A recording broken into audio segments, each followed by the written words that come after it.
Hi first grade friends, this is Mrs. Chandler and I am back for our January social thinking lesson. So I know it's been a while since I have visited with you. So we're going to just do a quick recap so that we refresh our brains on what we've talked about so far with social thinking. So we have talked about using our social smarts, and remember that's just when you think before you say something and think before you do something. So that we show expected behaviors. That's another thing that we talked about, was expected and unexpected behaviors. So I think you guys probably know what that means, doing what you're supposed to and showing expected behaviors. And when you do something that's a little bit, gets you off track, that's something more unexpected, okay? And then we talked about whole body listening, and you need 8 body parts to show whole body listening. So I hope that you guys continue to work on that at home and during your Zoom meets and with your family members and anytime that somebody else is talking. It's really important. And then last time we talked about our problem scale, 1 to 5, and we talked about 1-2 problems. So if you're grown up at home were to say that's a 1-2 problem, then they're telling you that that is a problem that you can solve all by yourself and you don't need anybody's help, okay? So those are the big kind of topics that we've talked about so far. Today we're going to talk about 2 other important things, and it is called the group plan. So let's talk about those 2 words, the group plan. Sorry about my messy handwriting. Let's talk about this word first, the group. What is a group? What does that word mean, a group? A group is just sometimes that you're with other people when you are doing kind of similar things or doing the same thing. So right now, if you guys, or say that you had a Zoom meeting this morning, you were a part of a group doing a similar thing with more than one person. So you guys were in a group. Or maybe if you're playing a game at home with your siblings, you're in the group doing the same thing. Or if you're at Target with your family and there's other people there and you're with your family, you're in a group. So a group is just any time that you're with more than one person and you're doing this same thing or something similar, okay? Then the word plan, think about what that word means. The word plan is just something that you're supposed to do or something that you want to do. So every day for remote learning, Ms. Miller, Ms. Stubenrock, they have a plan for you. It's not like you guys hop on your Zoom and it's like, okay, what do you guys want to talk about? They have a plan for you. You guys have a schedule, okay? And it's what you're supposed to do that day.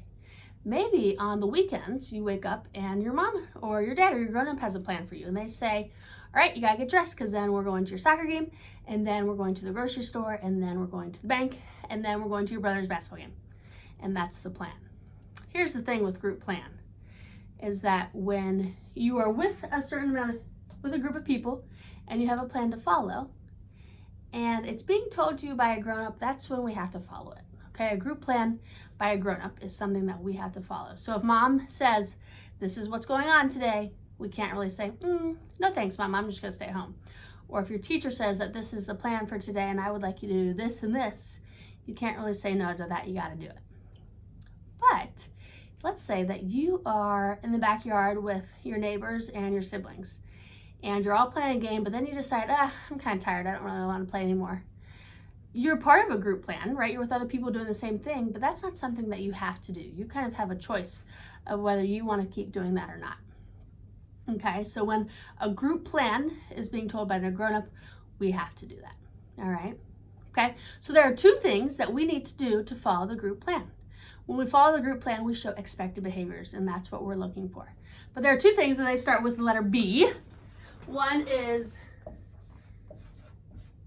your body, and the other is your brain. Okay, so in order to follow the group plan to show expected behaviors when you're in a group, you have to use your body and your brain.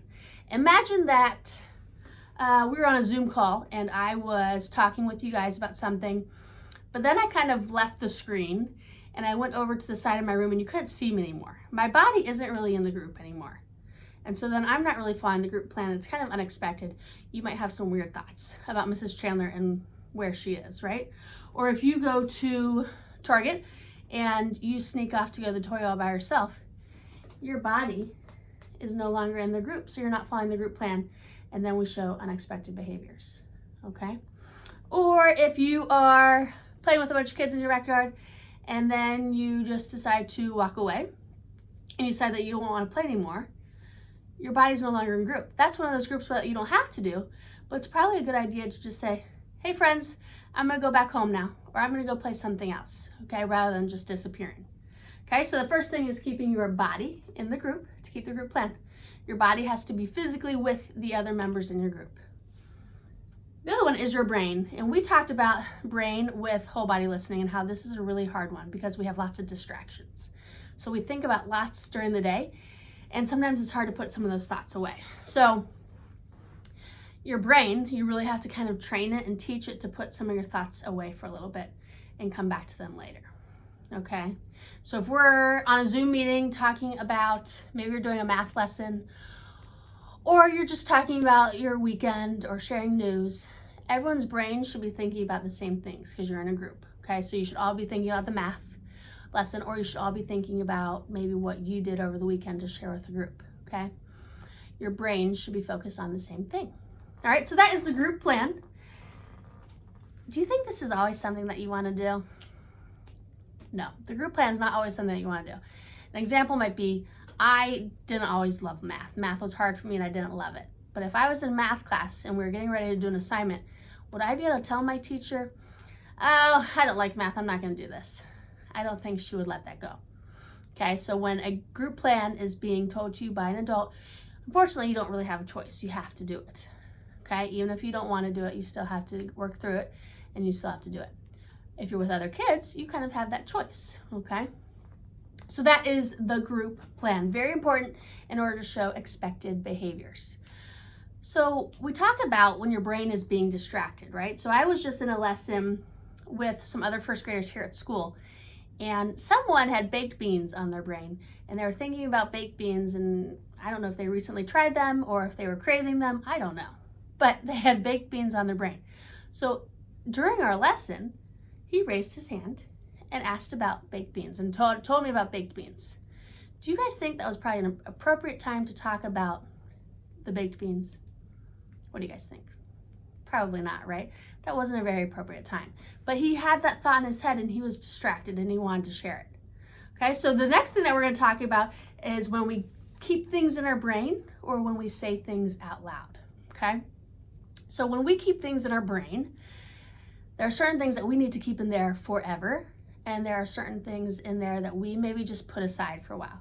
So like if you're thinking about a favorite food or you want to talk about your favorite food, something like that, that's something that you're probably not going to bring up during a lesson, but you can maybe keep in your brain to talk about later at a different time. Okay, that's not something that you can't ever share. We're just going to keep in our brain for a little bit.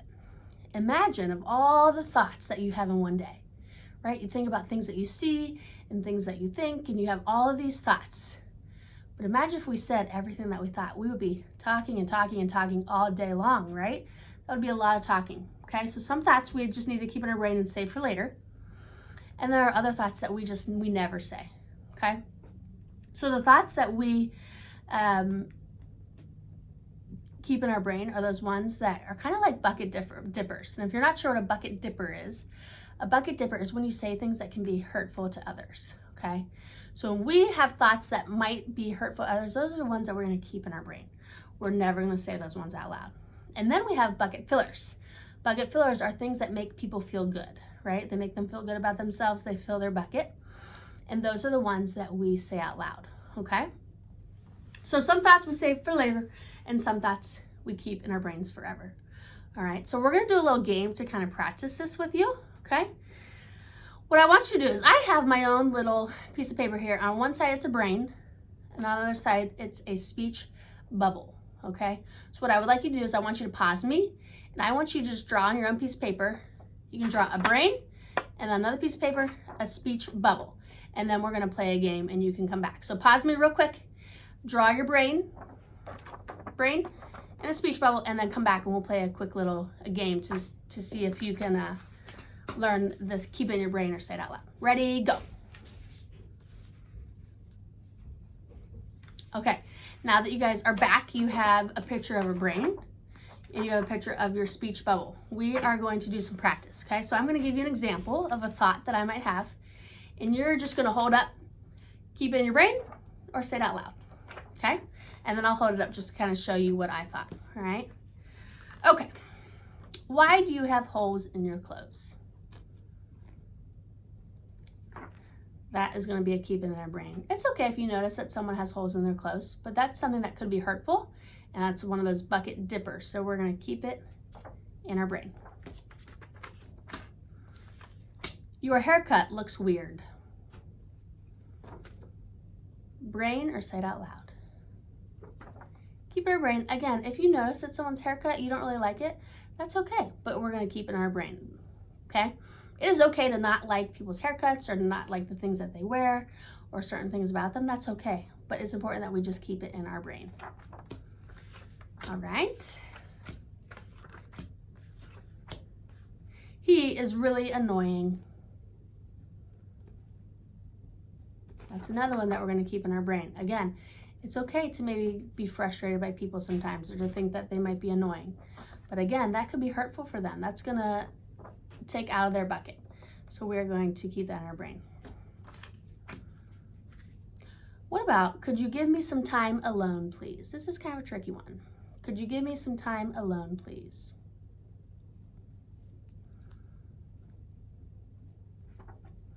That you can say out loud. I know that lots of times here at school, kids need breaks from other kids because we spend a lot of time together and then we play at recess, and then sometimes you just need to take a break from someone, and that could be from your sibling at home too. And if you need to take a break from someone, that's okay, but the way you say it is really important. So rather than saying, leave me alone, you would maybe say, can you please give me some time alone, please? And you're gonna say it in a very nice way with a nice, happy tone so that it's not hurtful to them. Kind of a tricky one. She is weird. Keep it in your brain. Again, if you think people are weird, that's fine. Or if some people think that you're weird, everyone's different, but we're gonna keep that in our brain because that could be hurtful. Did you get a new haircut? Keep it in your brain or say it out loud. I think you can say it out loud. I think that shows that you are paying attention to your friends and your classmates or your family members, and they might appreciate that. So that is an okay thing to say. I really like how you drew that picture. A compliment. Compliments we say out loud for sure. That's a bucket filler. This is boring.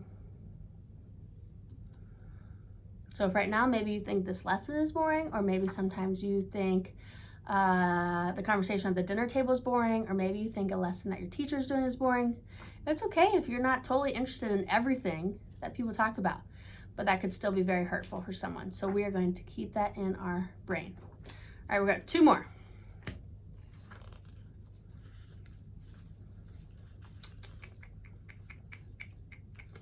Your lunch looks gross.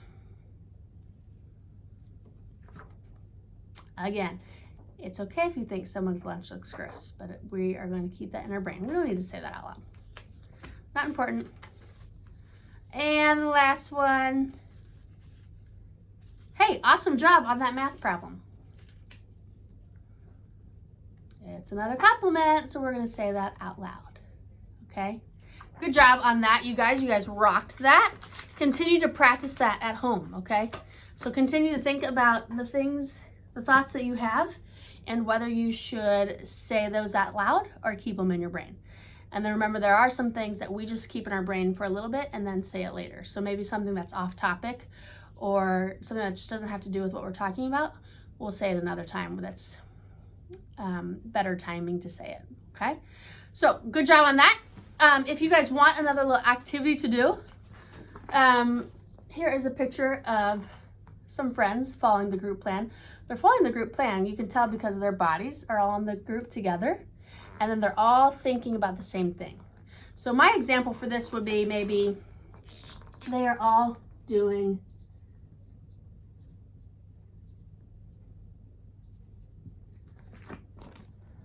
math problems. Okay, so I just drew a couple of math problems. They're all in the group and they're all thinking about the same thing. Okay, so you could draw your own little creative picture of a group of kids following the group plan like this. And then you could do another picture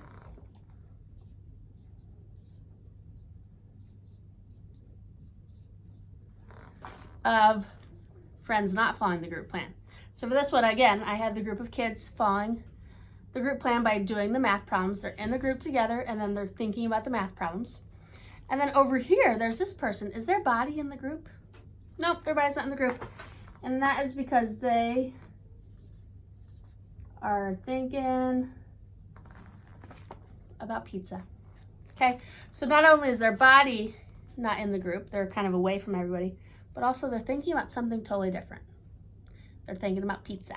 Okay, so if you guys want to do that, you can come up with your own pictures, draw pictures of a group of people following the group plan and showing what's expected. And then you could do another picture that is a friend that's not following the group plan and is showing unexpected behaviors, okay? All right, my friends, I will see you again in February. I'm excited because February is Random Acts of Kindness Week, and we're gonna do a lesson on kindness, and that's one of my favorite lessons. So I will be excited to see you guys again. Okay, have a great day. Really proud of you guys. Bye.